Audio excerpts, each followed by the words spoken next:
my name is Chelsea-Alana. I am a social media influencer as well as a social media specialist and manager. And I've also written a book called Passions to Profit about social media branding. And today we are going to be talking about none other than the IRS versus Instagram. So if you are new here, please feel free to just hit that subscribe button, and after watching my video, make sure to like or comment and let me know what you guys think. Okay, let's get started.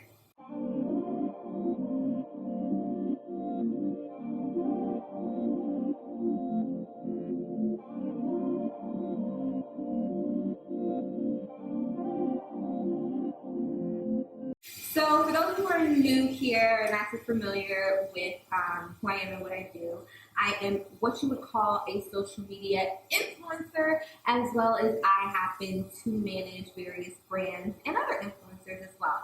And if you're super new, then you probably did not have a chance to go to my description box below and check out the link where I offer mentorships for people who are looking to become influencers or brand ambassadors. I also have various services under Passions to Profit. That is my business, so feel free to check that out. And let's get into some things, child. So I know tax season has finally passed. And honey, I'm gonna be real with y'all. The price that the government left me, I was sticker shocked.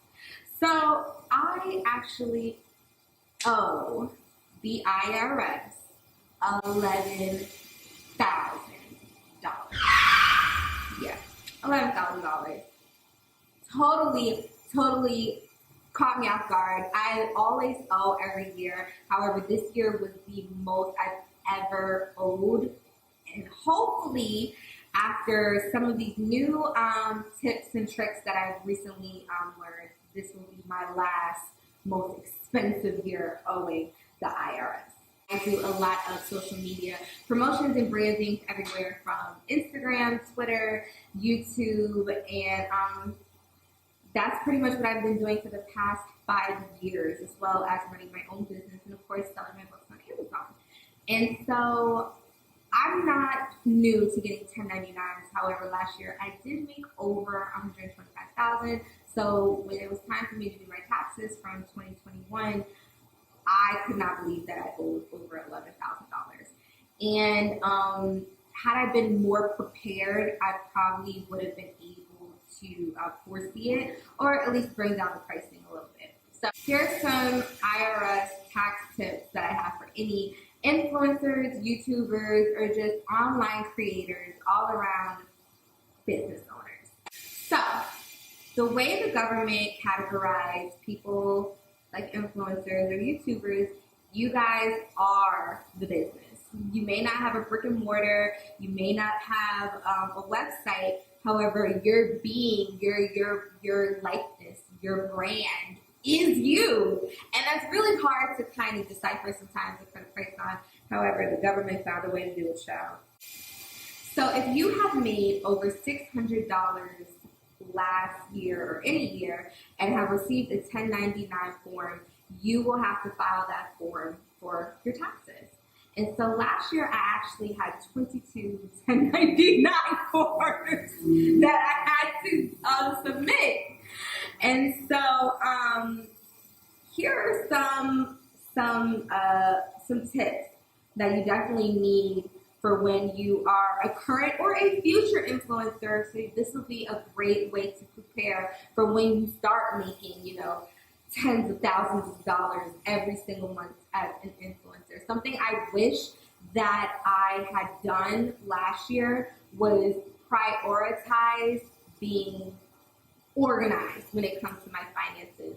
There are a lot of things that I would have been able to write off, but because I put it on my personal debit card instead of my business credit card, or because I paid cash, or because I let somebody else do it, whatever the case may be, I was not organized, and I waited until the last minute to file my taxes, and it was too late for me to really kind of sort through 12 months worth of information. And that's truth be told. If you're going to become an influencer creator, no matter how small or big you are, you need to always look at yourself as a business entity, and you need to treat yourself like a business. It's great being an influencer because I get to make my own schedule. I get to come and go as I please.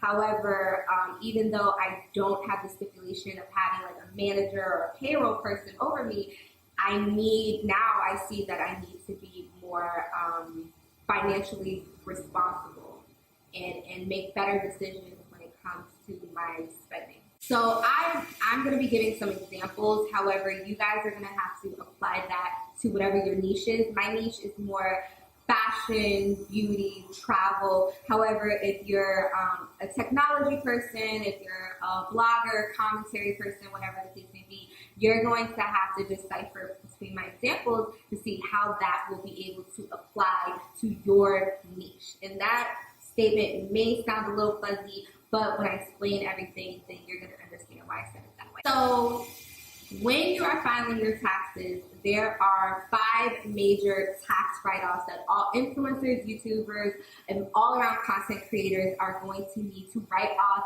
to bring that Uncle Sam bill all the way down, okay? So one of the first things that you guys should be writing off is your equipment. Under Section 179, you are able to write off your equipment. Now, this will apply to all creators. The lighting, the set, the camera, the computer, everything. Make sure you keep detailed receipts on, I would recommend, and I'll do another video on deciphering why it's important to have a business credit card. The credit card really is not for you to buy things that you cannot afford. The credit card is so, one, you keep all your finances on one accord, one billing statement, and then also it's just easier to sort through which was an important necessity. And when you're writing off these equipments, you have to make sure that it applies to what your niche is. So my niche is being an influencer when it comes to fashion and beauty. So I'm gonna need a high quality camera. You know, I just started making money on YouTube, so I'm gonna need a high quality audio system as well as lighting and things of that nature. And so also another thing that you can write off are your studio sessions. I'm lucky enough to be able to have a studio set up. That was gifted. However, before I moved to Atlanta, back when I was living in New York, I would frequently buy book studios off of Peerspace. And so I am able to write those studio sessions off because the brand that wanted me to take these phenomenal baddie Instagram pics, they wanted fresh, clean cut, you know, very minimal backgrounds, and so I had to book a studio for that. So that 1099 that they gave me that said I made X, Y, and Z for the year, well, now you have to deduct $200 off of that because that's how much I spend on a studio session per day to take all of my Instagram photos. Well, not all, but you know. And so when I was filing my taxes, like I said, I had some stuff on my personal, some stuff on my banking. However, thank goodness for Amazon, honey. They have it set up to where it'll show you camera equipment that you bought last year, lighting equipment. And so I was able to quickly tally all of that up while I was filing for my tax. I literally filed my taxes 2 hours before the deadline. Why? Don't know, but I did. So that is one of the major things that you're going to be able to write off. What stipulations that they do put on it, it has to make sense. For me, a lot of fashion influencers, they do clothing hauls, which means that they buy a lot of clothes to raffle or do giveaways on their channel. That is something that they can write off. However, if you are a food blogger, you cannot write off a $200 Gucci shirt or a $600 Mary hat that you bought to wear in your video to review food. that is not something that you're able to write off in your taxes. So you have to be ready to show remittance and reports, just in case, unfortunately, if you get audited, and you're gonna have to be able to justify why you are using Section 179 as a depreciation value tax write-off. The second thing that is going to super help bring that IRS bill down is having a home office. Now, everybody was asking how I could live in New York and live in Atlanta, have an apartment there, have an apartment here, and everything I do, the restaurants I go to, the countries I visit, everything I've always had in the back of my head, it was business motivated. It was to help my career, it was to help everything. And so when I was living in New York, I still have my apartment in New York, I have a 2-bedroom. And so the second bedroom I have as a home office. So I am able to write off that apartment that's over 1,300 square feet as a home office that I continuously work out of, as well as my apartment in Atlanta, because how many videos did you guys see me do in that apartment? And how many photos, you probably don't know. But yeah, a lot of my Instagram photos also have been taken in the club room of my apartment. So technically I work out of my house, I work out of my apartment, so I'm able to write that off.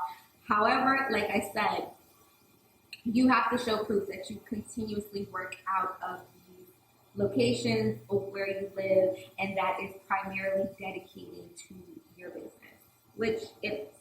Whether I hold meetings in my home office in New York, or whether I'm taking pictures at my apartment in Atlanta, I have proof, I have videos, I have photos of me utilizing my home as a way to conduct business. Another expense that you probably don't even think about is your cell phone, the internet usage on your cell phone, and also the calls you make, the texts that are business related. You guys know that I have a mentorship program where you guys are able to call me, text me, FaceTime me.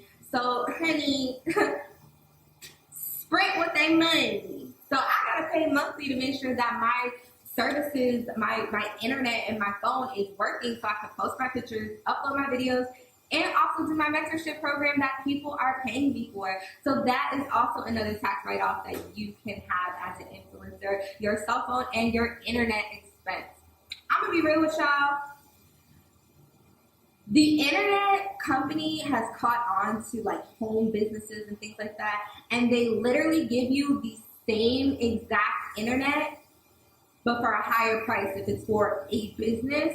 So I don't recommend that you go to Optimum or AT&T or whatever, or Google Fiber, and order a business internet. Use your regular internet, but just like I said, make sure you have all your ducks in a row and you're able to prove, I use this internet, I use this phone, I use this cell service to conduct business.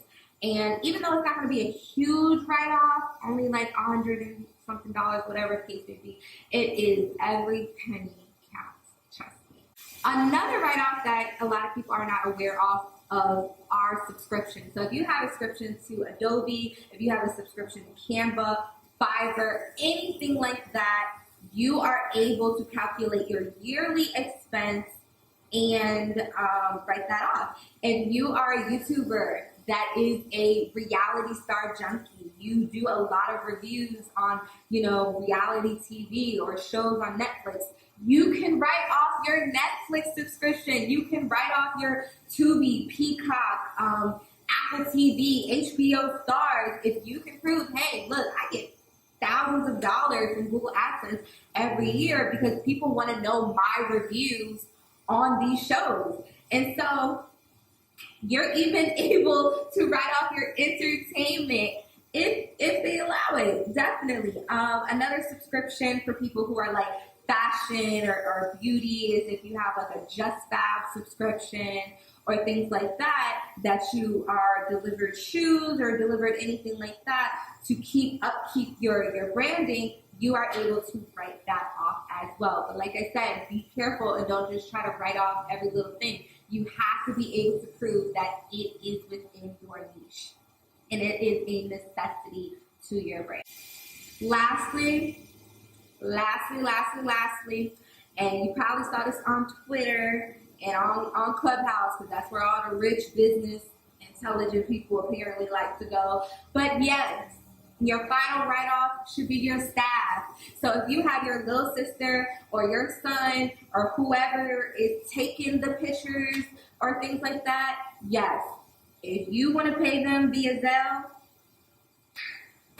you can write that off too, which is great. So hiring family members or even children as a part of your staff as your brand is a great way to do write-off as well. And like I mentioned before, if you're someone who frequently uses Fiverr, you do have to issue that person a 1099. However, your yearly expenses of hiring those services, you can write those off. If you're one of those people that when they go on vacation, they use like those Airbnb service bookings or Groupon bookings for like photographers or travel photographers or things of that nature, you're also able to write that off. Well, I hope you guys enjoyed this video. I hope it was very helpful for people who are current influencers or future influencers. And you guys are preparing for tax season next year. Like I said, I owe over $11,000, but luckily I was able to set up a payment plan to which the IRS is going to take out some money every month until it's paid. And then I was recently put on to paying into your taxes. So if you are an influencer that makes a standard amount of money every month, like contractually allocated money, like you know for a fact these brands have to pay you because you have 6-month contract, 3-month contract, you're on a net 90, net 60, whatever the case may be, I highly recommend that you set up a payment plan with the IRS to where every month you pay into your taxes for the following year. So that way, if you owe any money left over, it's not a sticker shock, or you don't have to come out of your pocket and start in such large amounts. Or you never know, you might overpay, and then you finally get a tax return. I got one tax return in my whole entire life. The IRS sent me a check for $23.47 back in 2018, and I have never got a check from this government since. Ever. I've always owed, I never owed $11,000 up to this point, but yeah, that was the only time I've ever gotten an income tax check from the IRS. But I'm hoping once I finish paying down this $11,000 and I start paying into next year, hopefully maybe I'll give me another check. Well, technically they ain't gonna give me a check; they're just gonna give me my money that they're gonna overpay. You win some, you lose some. Oh well. Well, I hope you guys enjoyed this video. So make sure to like, comment, and subscribe. Make sure to turn on that notification bell. As you guys can see, I have been working overtime, so you will be getting videos by the dozen. So until next time, I'll see you guys soon. Dame besos.